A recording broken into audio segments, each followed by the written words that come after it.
ভাবা যায় যদি হঠাৎ একদিন পৃথিবীর কোনো দেশে পরমাণু হামলা হয়, এমন হামলা যেখানে মুহূর্তেই শেষ হয়ে যায় রাষ্ট্রপতি, প্রধানমন্ত্রী, সেনাপ্রধান, সেনারা, এমনকি সাধারণ মানুষও। দেশটা ধ্বংসস্তূপে পরিণত হয়, চারদিকে ছাই আর আগুন ছড়িয়ে পড়ে। তখন প্রশ্ন জাগে, এমন অবস্থায় সেই দেশ কি আর প্রতিশোধ নিতে পারবে? ইতিহাসের পাতা খুললে 1945 সালের হিরোশিমা ও নাগাসাকির কথা মনে পড়ে।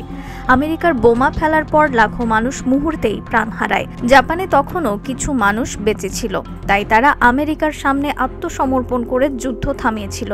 কিন্তু যদি কেউই বেঁচে না থাকতো, যদি সরকার, সেনা, সাধারণ মানুষ সবাই শেষ হয়ে যেত, তবে নিশ্চয়ই প্রতিশোধ অসম্ভব হয়ে যেত, যুদ্ধ থেমে যেত সেখানেই। কিন্তু পৃথিবীতে আছে এক দেশ যাদের কাছে আছে এমন এক ব্যবস্থা যা এই নিয়মই বদলে দিতে পারে। সেই দেশের নাম রাশিয়া। তাদের কাছে আছে এক ভয়ঙ্কর সিস্টেম যার নাম ডেড হ্যান্ড। শীতল যুদ্ধের সময় 70-এর দশকে যখন আমেরিকা ও সোভিয়েত ইউনিয়নের মধ্যে অস্ত্র প্রতিযোগিতার তুঙ্গে, তখন তৈরি হয় এই ডেড হ্যান্ড। উদ্দেশ্য ছিল একটাই, যদি একদিন আমেরিকা হঠাৎ করে সোভিয়েত ইউনিয়নকে ধ্বংস করে ফেলে, তবে মৃত্যুর পরেও যেন প্রতিশোধ নেওয়া যায়।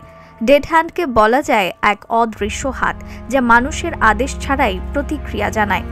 ধরুন, রাশিয়ার কোনো বিশাল পরমাণু বিস্ফোরণ ঘটল, সেনা, সরকার, যোগাযোগ সব শেষ হয়ে গেল। তখন সেন্সরগুলো কাজ শুরু করে। তারা মাটির কম্পন, আকাশের বিকিরণ, স্যাটেলাইটের ছবি সবকিছু পরীক্ষা করে। যদি প্রমাণ মেলে যে দেশ সত্যিই ধ্বংস হয়ে গেছে, তবে ডেড হ্যান্ড নিজের সিদ্ধান্ত নেয়। এরপর শুরু হয় দ্বিতীয় ধাপ। মেশিনের নির্দেশে কমান্ড সেন্টারগুলো সক্রিয় হয়, মিসাইল লঞ্চারের দরজা খুলে যায়। প্রতিশোধমূলক হামলা শুরু হয় শত্রু দেশের ওপর। শুধু আমেরিকায় নয়, ইউরোপ, এশিয়া, বিভিন্ন দেশকে টার্গেট করা থাকে। আর তৃতীয় ধাপে স্বয়ংক্রিয়ভাবে নিউক্লিয়ার মিসাইল ছুটে যায় আকাশে, একের পর এক বিস্ফোরণ ঘটায় পৃথিবীর নানা প্রান্তে। একবার চালু হলে এই সিস্টেম থামে না যতক্ষণ না পৃথিবী ধ্বংসস্তূপে পরিণত হয়।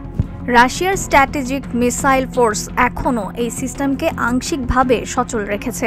2009 সালের এক রিপোর্টে বলা হয়েছিল সিস্টেমিক আংশিক মোডে চালু আছে, মানে কিছু সীমাবদ্ধতা থাকলেও যে কোনো সময় সক্রিয় হতে পারে। নতুন স্যাটেলাইট লিঙ্ক, এআই ভিত্তিক বিশ্লেষণ যোগ করে এটিকে আরও আধুনিক করার চেষ্টা চলছে। ভাবুন একবার, যদি কোনো ভুল বোঝাবুঝিতে ডেড হ্যান্ড সক্রিয় হয়ে যায়।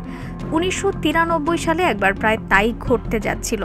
ভেতরের অ্যালার্মে সেনারা ভেবেছিল আমেরিকা হয়তো আক্রমণ করেছে। সৌভাগ্য যে তখন সিদ্ধান্ত নেওয়া হয়েছিল সেটিকে গুরুত্ব না দিয়ে বন্ধ করার, তাহলে হয়তো আজ পৃথিবীতে কেউ বেঁচে থাকতো না।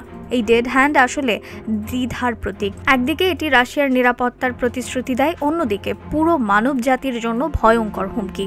যদি একদিন সত্যিই সক্রিয় হয়ে যায়, তবে আর কোনো মানুষ থাকবে না।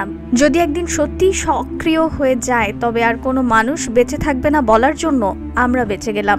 এ যেন এক মৃত্যু যন্ত্র, মানুষের হাতের বাইরে অন্ধকার থেকে ফিরে আসা এক দানব যে একবার জেগে উঠলে থামতে জানে না। রিফাত আর ইসলাম, ভোরের আকাশ।